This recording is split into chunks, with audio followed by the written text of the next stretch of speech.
Good morning students. Today we are starting a new topic, that is animal tissue.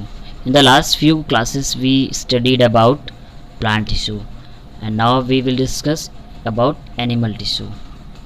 So due to the division of labor, different cells constitute to form different type of tissues. Division of labour means होता है different cells के different function होते हैं, उनके labour को divide कर दिया जाता है कि एक सेल एक पर्टिकुलर फंक्शन के लिए होती है. सो इसी टाइप से वो सेल्स जो होती हैं एक पर्टिकुलर टाइप की टिश्यू कोई जनरेट करती हैं, मीन्स उनका फंक्शन एक पर्टिकुलर होता है. So that's why animal tissues are also divide into several categories on the basis of their function. Means animal tissue को उनके काम के बिहाफ पे, उनके डिवीज़न ऑफ लेबर के बिहाफ पे कुछ कैटेगरीज में डिवाइड किया गया है. इनमें से जो पहली कैटेगरी है that is epithelial tissue. So cells of these tissue form a sheet-like structure which covers our body, mucous membrane of buccal cavity, alimentary canal, bronchioles, etc. Means ये सेल्स जो है हमारी बॉडी में एक कवरिंग शीट बनाती हैं और ये कहाँ कहाँ पे प्रेजेंट होती हैं, तो लाइक हमारी म्यूकस मेम्ब्रेन, हमारे माउथ की जो बकल कैविटी होती है वहाँ पर, in our alimentary canal means the region from mouth to anus, in our bronchioles also. ये सारे के सारे जो एरियाज़ हैं इनकी जो सेल्स होती हैं are made up of epithelial tissue. Now here are some important features of epithelial tissue. Let's discuss. So epithelial tissue originate from the germ layer, that is ectoderm, mesoderm and endoderm. During the embryonic development कोई भी organism होता है तो उसके body में development के time पे यही 3 लेयर्स प्रेजेंट होती हैं, एक्टोडर्म, मेसोडर्म और इंडोडर्म. और यही एक्टोडर्म, मेसोडर्म और इंडोडर्म में फर्दर सब डिविजन्स होते हैं जिनसे डिफरेंट टाइप ऑफ टिश्यूज़ बनते हैं और वो सारे टिश्यू फर्दर फिर से डिवाइड करके डिफरेंट टाइप ऑफ ऑर्गन्स को जनरेट करते हैं. सो कुछ इंपॉर्टेंट फीचर्स हैं एपिथेलियल टिश्यू के, उन्हें पढ़ लेते हैं. Epithelial cells are closely packed together. Means इनकी जो सेल्स होती हैं वो क्लोजली पैक्ड होती हैं, यानी कि बहुत पास पास में होती हैं, एकदम एक दूसरे से चिपकी हुई. ठीक है, there is no gap between the sales.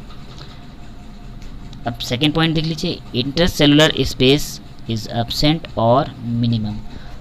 As I said they are closely packed. Closely packed का मतलब है कि ये सेल्स बहुत पास में हैं और जब बहुत पास में मीन्स इनके बीच में इंटरसेलुलर स्पेस या तो बहुत लेस होगा या बिल्कुल भी नहीं होगा. Another important point is epithelial tissue has a power of regeneration. So हमारी बॉडी में जितने भी टिश्यूज़ होते हैं इनमें से जो एपिथेलियल टिश्यू है इनमें पावर ऑफ रीजनरेशन होती है. अब ये पावर ऑफ रीजनरेशन क्या है? It is a power to recover the lost body organs और बॉडी टिश्यूज़. मीन्स हमारी बॉडी का कोई भी सेल डैमेज हो जाए या टिश्यू डैमेज हो जाए, उसकी रिकवरी करने की जो कैपेसिटी होती है उसको बोलते हैं पावर ऑफ रीजनरेशन. जैसे कि हमारे हेयर्स हैं, हेयर्स को कट कर दो बट वो वापस से ग्रो कर जाते हैं. हम अपने नेल्स को कट कर देते हैं बट वो वापस से ग्रो हो जाते हैं. या हमारी बॉडी में कुछ और जो सेल टिश्यूज़ होते हैं जैसे कि हमारी स्किन के जो टिश्यू हैं, अगर वो कभी किसी इंजरी से इंजर्ड हो जाते हैं तो कुछ टाइम बाद वो धीरे धीरे हील अप हो जाते हैं. क्यों हो जाते हैं? क्योंकि यहाँ पर एपिथेलियल टिश्यू प्रेजेंट होते हैं जो कि क्या कर देते हैं, हमारे लॉस्ट टिश्यूज़ को रीजनरेट करा रहे होते हैं.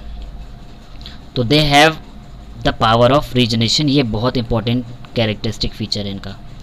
इसके बाद सेल में अरेंज्ड इन 1 और मोर लेयर्स, यानी एपिथेलियल सेल्स जो होती हैं या तो सिंगल लेयर में होंगी या बहुत सारी लेयर में होंगी. सिंगल लेयर मीन्स अगर एक लेयर है, या हो सकता है more than 1 layer means a number of layers of cell.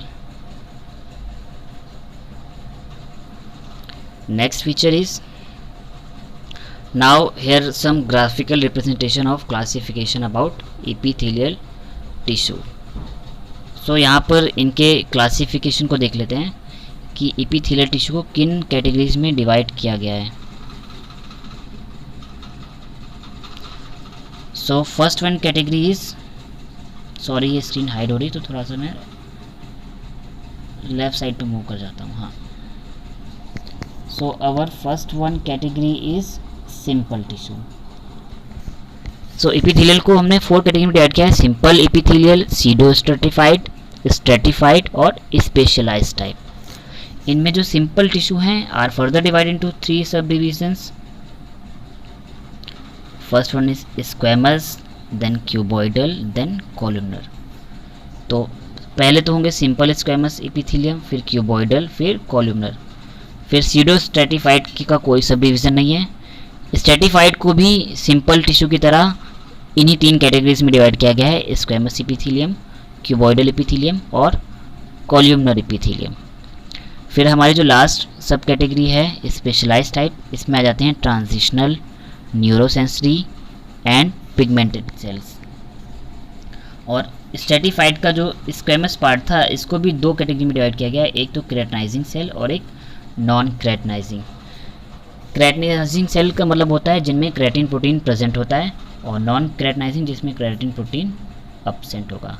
ऐसे ये जो न्यूरोसेंसरी सेल्स हैं मीन्स ये नर्वस सेल्स होंगी हमारी, जो कि हमारे न्यूरॉन्स को जनरेट कराएंगी।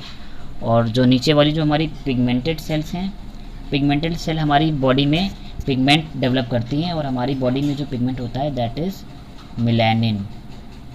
और मेलानिन पिगमेंट की वजह से हमारी स्किन में कलरेशन आता है। जो भी हमारा डार्क या लाइट अपीयरेंस होता है काले और गोरे का, it is just because of melanin pigment.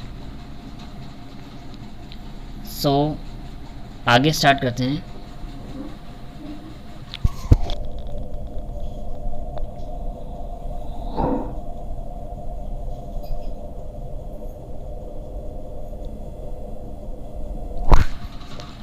So first of all we discuss about simple epithelial tissue.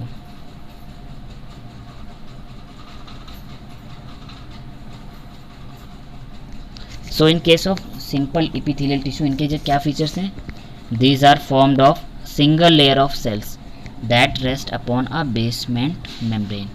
यानी कि एक सिंगल लेयर की सेल होगी, इपीथेलियल टिश्यू की जो लेयर होगी वो एक सिंगल सेलुलर लेयर होगी, ज़्यादा लेयर नहीं होगी, एक सिंगल लेयर होगी, और इनके बेस में एक मेम्ब्रेन होगी, उस मेम्ब्रेन को हम बोलेंगे basement membrane. Another point is the cell form surface for transfer of material by secretion, absorption और डिफ्यूज़न। मीन्स ये जो सेल हैं ये सरफेस प्रोवाइड करेंगी मटेरियल के ट्रांसफ़र के लिए।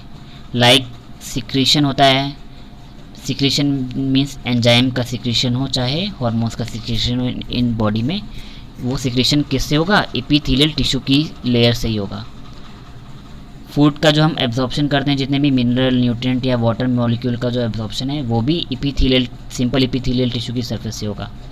और डिफ्यूज़न, डिफ्यूज़न मीन्स मैंने आपको लास्ट क्लासेस में बताया भी होगा, movement of molecule from the region of higher concentration to the region of lower concentration when the molecules are in direct contact। Means अगर 2 मॉलिक्यूल एक दूसरे के डायरेक्ट कांटेक्ट में हैं तो हायर कंसंट्रेशन से लोअर की तरफ मॉलिक्यूल का मूवमेंट ही जो होता है उसे हम बोल देते हैं diffusion. So on the basis of their shape, function and position, these are of 3 types। अब 3 टाइप्स मैंने पहले भी ग्राफ में डिस्कस किए, स्क्वेमस एपिथेलियम, और स्क्वेमस के बाद हमारा सिंपल क्यूबॉइडल और कॉलमनर एपिथेलियम। सो आज की वीडियो में इतना ही रहने देते हैं। नेक्स्ट वीडियो में we will start from simple squamous epithelium. Thank you class.